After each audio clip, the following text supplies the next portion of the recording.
Good morning 12th class. यहाँ पे वापस अपन 9.2 के जो आगे के समय 9 सम से वो देख रहे हैं आरबीएससी क्लास के लिए। ठीक है, तो 9 का फर्स्ट लिखा हुआ है 1/sin x.cos3x। अगर ट्राई किया होगा तो हुआ तो नहीं हुआ होगा वो तो बाद में पता लगेगा। यहाँ पर आप ऐसे कर सकते हैं cos x का मल्टीप्लाई और cos x का डिवाइड। ये फंक्शन को आप मैनिपुलेट करेंगे ना तभी इसका इंटीग्रेशन पॉसिबल है। अभी इस कंडीशन में मैं आपसे कहूं कि ऐसे सोच लो कि मैं किस चीज को डिफरेंशिएट करूं कि ये आए, तो आप नहीं सोच सकते। तो पहले तो आपको उस फॉर्म में लाना पड़ेगा जिस फॉर्म में आप इंटीग्रेशन जानते हो, जो आपको 20 फॉर्मूले बताए गए। तो आपको cos x का ऊपर नीचे मल्टीप्लाई डिवाइड, इससे क्या फायदा होने वाला है? इससे ये होने वाला है कि sin अपॉन cos आपका होने वाला है tan x और cos क्यूब इंटू cos होने वाला है cos की पावर 4x। तो ये ऐसा दिखेगा 1/tan x डॉट cos की पावर 4x dx। अब आप इसको ऐसे 1/cos की पावर 4x को आप क्या लिखोगे?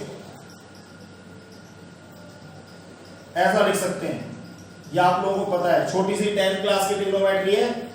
sec square x dot sec square x tan x, ऐसा लिखना है sec की पावर 4 को। इस sec स्क्वायर को कन्वर्ट करना है, tan में फॉर्मूला था 1 + tan स्क्वायर x,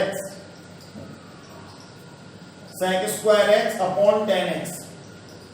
ऐसा इतना मैनिपुलेट इसलिए किया है कि मुझे मालूम है कि अगर मैं tan x को t लेट करता हूं, tan x को सब्स्टिट्यूट करता हूं t से, तो यहां पर आप क्या कर सकते हैं, tan x का derivative sec square x dot dx और t का dt, यानी कि sec square x dx, sec square x dx इस जगह पे कौन आने वाला है, dt, और इधर कौन हो जाएगा, tan की जगह पे t। तो ये कैसा दिखेगा फंक्शन आपको दिखेगा, इधर वाला विजिबल है ना, इधर देखेंगे 1 + tan की जगह पे t स्क्वायर अपॉन में t, और इधर हो जाएगा sec स्क्वायर x dx की जगह पे dt। पूरा फंक्शन t में रिड्यूस हो गया। अब क्या लगता है, 1/t dt और plus t square upon t dt। यहां पे ये कट होने वाला है, इंटीग्रेशन करना है 1/t dt प्लस dt। देखिए इतना जटिल फंक्शन, इतना कॉम्प्लिकेटेड फंक्शन, उसको आपने मैनिपुलेट करके इस फॉर्म में कन्वर्ट करा जिस फॉर्म में आप इंटीग्रेशन के 20 फॉर्मूले पढ़ते हैं। 1/t का इंटीग्रेशन log t और dt का integration t plus c, that's it. कहने का मतलब है बार बार ऐसा ही होना है, यानी कि आपको इंटीग्रेशन नहीं सीखना है। इंटीग्रेशन तो वही है 20 जो सीख चुके, डिफरेंशिएशन का उल्टा, रिवर्स प्रोसेस ऑफ डिफरेंशिएशन, जो डेरिवेटिव के 20 फॉर्मूले थे उनका उल्टा इंटीग्रेशन आप सीख चुके। मुद्दा यहां फंस रहा है कि मुझे फंक्शन को ऐसे फॉर्म में रिड्यूस करना है जिसमें मैं इंटीग्रेशन जानता हूं। उसके लिए जो मैथ्स है वो आपको सीखनी है। अब वो ट्रिग्नोमेट्री है, वो सब्स्टिट्यूशन है, जैसा कि आपने अभी तक 2 मेथड देखे हैं, इंटीग्रेशन बाय सब्स्टिट्यूशन या इंटीग्रेशन बाय ट्रिग्नोमेट्रिक आइडेंटिटी। तो यहां पर ट्रिग्नोमेट्रिक आइडेंटिटी भी फॉलो हो रही है, देन आप सब्स्टिट्यूट भी कर रहे हैं। इसमें ये दोनों आपको कल दोनों लेक्चर जो दिए हैं उन दोनों में आपको सब्स्टिट्यूशन, इंटीग्रेशन बाय सब्स्टिट्यूशन बताया है और इंटीग्रेशन बाय ट्रिग्नोमेट्रिक आइडेंटिटी बताया है। इसके बाद इतनी ज्यादा बात नहीं करूंगा, इसलिए इसको ध्यान से समझ लेना। पर इन क्वेश्चन में दोनों मेथड अप्लाई हो रहे हैं। यहाँ पर ट्रिग्नोमेट्रिक आइडेंटिटी भी अप्लाई हुई है, देन यहाँ पे सब्स्टिट्यूशन भी हुआ है, ये tan x को t से सब्स्टिट्यूट किया है। तो दोनों मेथड के मिले हुए क्वेश्चन है, यानी कि जैसे जैसे स्टेप बाय स्टेप आप इंटीग्रेशन सीखते जाएंगे वैसे वैसे उन सम के अंदर पिछला वाला सारा ऐड होता चला जाएगा। ठीक है, यहाँ पर integration log t plus dt का t प्लस c, बाद में t की वैल्यू पुट करनी है। t is tan x, log tan x plus tan x plus c, ये इसका final answer. Now next one is 1 + x dot e की power x cos square x dot e की power x। यहां पर sir ने ये बोला था जो काटेंगे उसको, यहां पर थोड़ी सी मिस्टेक है, यहां पर यह है कि ज्यादा फ्लो में चला गया मैं। यहां पे 1/t then t square upon t करेंगे, तो यहां पे विद्यार्थीगण बैठे हुए उन्होंने बताया कि सर t डॉट dt, तो ये तो मेरा काम तो वहां तक हो चुका था, इसके बाद तो ये आप ही का काम था। पर ठीक है, अब ये जाएगा जगह जगह पे तो लोग आप कह देंगे कि भाई ये क्या हो गया, 1/t का log t देन t का integration t square upon plus c log t की जगह पे आपको लिखना है tan x प्लस यहां हो जाएगा t tan square x upon 2 plus C, ऐसे आपको करना है, यानी कि ये चीज आपको सीखनी पड़ेगी। यहाँ पर थीटा की जगह पे x डॉट e की पावर x है, तो आपको बोला गया था कि x डॉट e की पावर x जो थीटा की जगह पे उसको t लेट करना है, तो अपन ने इसको यहाँ पर t लेट किया। इसका डिफरेंशिएट करेंगे u डॉट v से, जब दो फंक्शन मल्टीप्लाई में होते हैं तो u डॉट v लगाना है। यहाँ पे दो फंक्शन है, दोनों मल्टीप्लाई में, तो u डॉट v लगाना है। u का डैश मतलब x का डैश 1 e की पावर x को छोड़ना है, प्लस x को छोड़ना है e की पावर x का e की पावर x, फिर dx इक्वल्स टू dt। यहां पर e की पावर x कॉमन आ रहा है, तो यहां पे बच रहा है 1 plus x dx equals to dt। तो आपको दिख रहा होगा कि ऊपर 1 प्लस x e की पावर x dx की जगह पे सब्स्टिट्यूट करूंगा dt, और नीचे सब्स्टिट्यूट करूंगा cos square t, 1 upon cos square t को sec स्क्वायर t लिखेंगे। देखिए जब पूरा सम हो जाएंगे ना, सब सम को दूर रख के जब आप देखोगे तो आपको पता चलेगा यार सारे सम में इंटीग्रेशन तो वही हुआ था जो हमने 20 फॉर्मूले पढ़े थे, बार बार यही तो हो रहा है। अब यहाँ पे sec स्क्वायर t का इंटीग्रेशन, किसका डेरिवेटिव sec स्क्वायर t है? tan x का डेरिवेटिव sec स्क्वायर x होता है, तो sec स्क्वायर x का इंटीग्रल क्या होगा? tan x होगा। उल्टा है, sec स्क्वायर t का इंटीग्रल कौन होगा? tan t होगा। tan t plus c, tan t की जगह पे वैल्यू पुट कर देंगे x डॉट e की पावर x प्लस c, ये फाइनल आंसर, कुछ भी नहीं है। अब अगर हम इस tan सम की बात करते हैं, ये tan सम आपको जब एग्जांपल सॉल्व करवाया तब मैंने करवाया, उस क्वेश्चन में यहाँ पे प्लस था, यहाँ पे माइनस कर दिया। इसको साइन अपॉन कॉस में बदलना है, एलसीएम लेना है, कॉस ऊपर पहुंचाना है, ऊपर नीचे 2 का मल्टीप्लाई डिवाइड करना है, 2 बार कॉस को लिखना है, दोनों में से एक बार माइनस साइन करना है, एक बार प्लस साइन करना है, वो मेथड यहाँ पे जब एक बार सीख लिया तो अगर दोबारा वो क्वेश्चन कभी भी दिखता है तो आपको किसी की शक्ल की तरफ नहीं देखना, वो आपको सॉल्व कर देना है। ये 1 upon 1 minus 10, 1 upon 1 plus cot, ये हमेशा ऐसे ही सॉल्व होने, दिमाग में इस बात को रख लेना, इंपॉर्टेंट क्वेश्चन में आते हैं ये। वापस देख सकते हैं आप एक बार, tan को अपन ने लिखा sin x upon cos x। हमें क्यों जरूरत पड़ रही है ऐसा करने की? क्योंकि हम यहां पर डायरेक्ट इस बात को नहीं सोच सकते कि किसका derivative 1 upon 1 minus tan x है, यानी कि किसको डिफरेंशिएट करने पर 1 अपॉन 1 माइनस tan x आएगा, तब हम इसको डायरेक्ट नहीं सोच सकते, तो फिर हमें ये मेथड अप्लाई करने होते हैं। तो हम tan x को यहाँ पे थोड़ी सी ट्रिग्नोमेट्री अप्लाई कर रहे हैं, tan को sin अपॉन cos, देन हम एलसीएम लेंगे cos x minus sin x, और ये cos ऊपर चला जाएगा ऐसे, cos x dx, ठीक है। अब वही वाला स्टेप, 2 का ऊपर मल्टीप्लाई, नीचे डिवाइड, ये सारे मैनिपुलेट करने के स्टेप हैं, ये सब मैथ्स है, ये मैथ्स आपको अलाउ करती है कि आप ऐसे मल्टीप्लाई कर सकते हो, डिवाइड कर सकते हो। यहाँ पे 2 cos हो गया, 1/2 को ऐसे लिखना है, 2 cos को ऐसे लिखना है, एक बार cos x और दूसरी बार cos x, प्लस में एक बार इसमें से माइनस साइन कर देना है और एक बार प्लस साइन कर देना है। ये ज्ञान सर आपको कहां से आ गया? अरे भाई जब नीचे cos माइनस साइन लिख रहा है तो ऊपर एक बार माइनस साइन होना चाहिए। अब घर की पंचायत तो है नहीं, माइनस साइन आएगा तो फिर प्लस साइन करना ही पड़ेगा, इसलिए cos माइनस साइन ऐसा का ऐसा ही डिनोमिनेटर dx। आप सेपरेट करेंगे इसको इसके संग, half integration cos x minus sin x upon cos x minus sin x dx, plus integration half cos x plus sin x upon cos x minus sin x dx। ये इसका separation हो गया, half भी दोनों बार लिखा जाएगा, यहां पर ये इससे पूरा का पूरा कैंसिल आउट हो जाएगा, ओनली dx बचेगा। Half integration dx plus half, यहां पर आपको उसमें भी समझाया था, यहां पे सब्स्टिट्यूशन होगा, इसको t लेट करेंगे तो ऊपर वाला आता है डिफरेंशिएशन करने पर। अभी भी आप करके देख सकते हैं, अभी मैं ऐसे लिख देता हूं cos x plus sin x, या फिर देख लेते हैं यहां पर आपको लेट करवा देते हैं, cos x minus sin x को t लेट कर देते हैं, इसको डिनोमिनेटर को t लेट किया, उस क्वेश्चन में भी आपने इसको डिनोमिनेटर को t लेट किया था। cos x का derivative minus sin x minus sin x का differentiation cos x dx equals to dt। Aditya ji minus common लेके उधर ट्रांसफर करेंगे तो ये sin x plus cos x हो जाएगा, यानी कि ऊपर मैच करेगा। देखो sin x plus cos x, ये माइनस कॉमन है, और dx और इधर dt है, माइनस को उधर भेज देना है, sin x plus cos x dx equals to dt, negative हो जाएगा ये उधर जाके, यानी कि मैं इस cos x plus sin x की dx की जगह पे क्या पुट करूंगा? Minus dt। तो यहां पर क्या हो जाएगा? माइनस हाफ ऊपर हो जाएगा dt, डिनोमिनेटर में हो जाएगा t।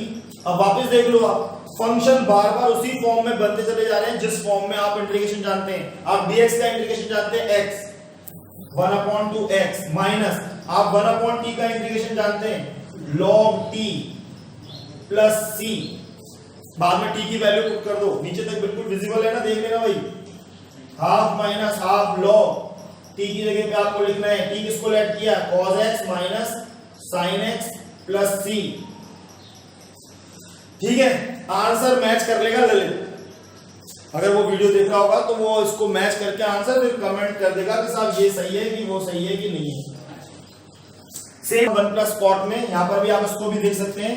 सेम, मैं अब ज्यादा बोलूंगा नहीं, इसके अंदर सॉल्व कर दूंगा। cos अपॉन sin dx यहां पर हो जाएगा sin x upon sin x plus cos x dx, ऊपर नीचे 2 का मल्टीप्लाई डिवाइड। ठीक है, जो उधर किया था वो का वही। ये सब स्टेप है भाई, जो क्वेश्चन इंपॉर्टेंट होते हैं उसके सारे स्टेप हमें दिमाग में रखने पड़ते हैं, वो प्रैक्टिस से होते हैं। ये देखने के बाद आप इन्हीं सम की प्रैक्टिस करेंगे तो आपको ये सब चीजें आएंगी। 1/2 यहां पर sin x दूर दूर लिखना है, बीच में प्लस का साइन लगा करके अभी सिखाया, और नीचे sin x plus cos x as it is dx। अब क्या करेंगे, एक बार cos जोड़ेंगे, एक बार cos ऐड करेंगे और एक बार cos सब्ट्रैक्ट करेंगे। आप इस तरीके का ये तीसरा सम कर रहे हैं और इंटीग्रेशन में ऐसा कितनी बार होने वाला है। ठीक है, हाफ इधर सेपरेट करेंगे, इससे कट जाएगा तो मैं डायरेक्ट लिखने वाला हूं dx। अब क्योंकि मैं 12th क्लास के स्टूडेंट्स को पढ़ा रहा हूं, यहाँ पे प्लस का साइन, हाफ sin x, इधर क्या हो गया था cos, इधर cos माइनस करना है। ये साइन साइन था, एक बार cos ऐड किया, एक बार cos सब्ट्रैक्ट किया, sin x minus cos x upon sin x plus cos x dx। अब इसको t ऐड करेंगे, sin x plus cos x को जैसा इधर किया है, तो sin का डेरिवेटिव cos x का माइनस sin x, तो माइनस कॉमन लेंगे, हाफ dt, इधर minus half dt upon t। ये बात समझ में आती है ना। एक साइन प्लस कॉस को t ऐड करेंगे, फिर साइन का डिफरेंशिएट करेंगे, sin x plus cos x को t ऐड करेंगे, तो sin x का cos x का derivative minus sin x dx equals to dt।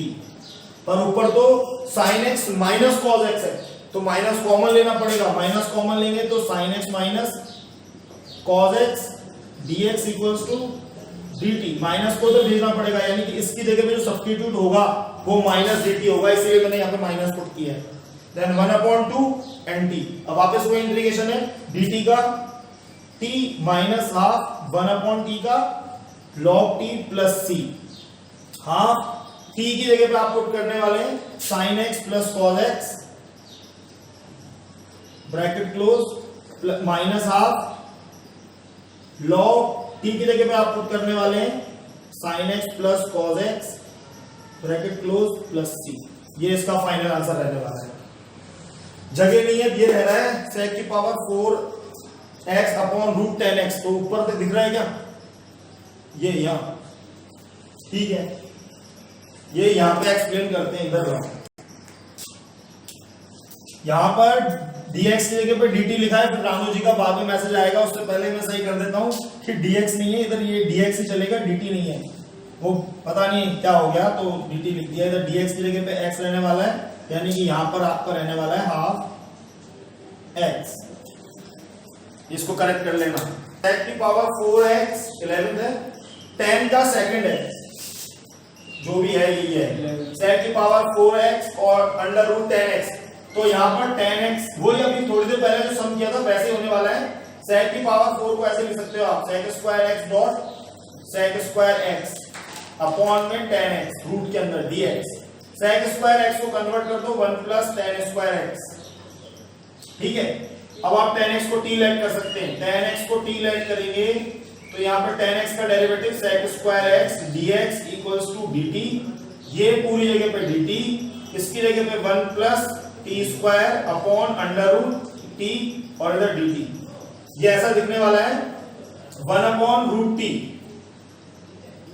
dt plus यहां दिखने वाला है t square upon root t dt। 1/√t का इंटीग्रेशन, किसका डेरिवेटिव?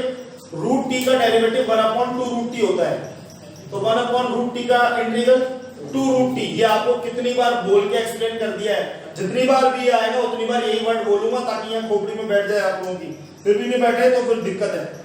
√t प्लस यहाँ पर t² और नीचे √t है, तो क्या करेंगे सर? मैंने कहा देखो पावर क्या होती है, जब डिवाइड हो रहा है तो पावर माइनस हो रही है, 2 में से हाफ माइनस करेंगे तो क्या बचेगा? 3/2 डेढ़, यानी कि t की पावर 3/2 + 1 अपॉन 3/2 + 1। x की पावर n का फॉर्मूला x की power n + 1 upon n + 1 + c। यहाँ पर आप बाद में पुट कर देंगे t की वैल्यू जो कि 10x है, यहाँ पर भी आप पुट कर देंगे 10x और 10x की पावर 3/2 यानी कि 5/2 और ये रेसिप्रोकल हो गए 2/5 + c। यही आंसर रहने वाला है। करो पॉज करो इसको। ठीक है, यहाँ पर अपन देख रहे हैं 11 का सेकंड, 11 का फर्स्ट अभी एक्सप्लेन कर दिया, 11 का सेकंड 1 - 10x अपॉन 1 + 10x। तो स्टूडेंट यहाँ पर आपको एक इंपॉर्टेंट बात पता चलने वाली है कि 1 - 10x 1 + 10x को देख के आपको कौन सी ट्रिग्नोमेट्रिक आइडेंटिटी याद आती है, तो मैं बता देता हूं।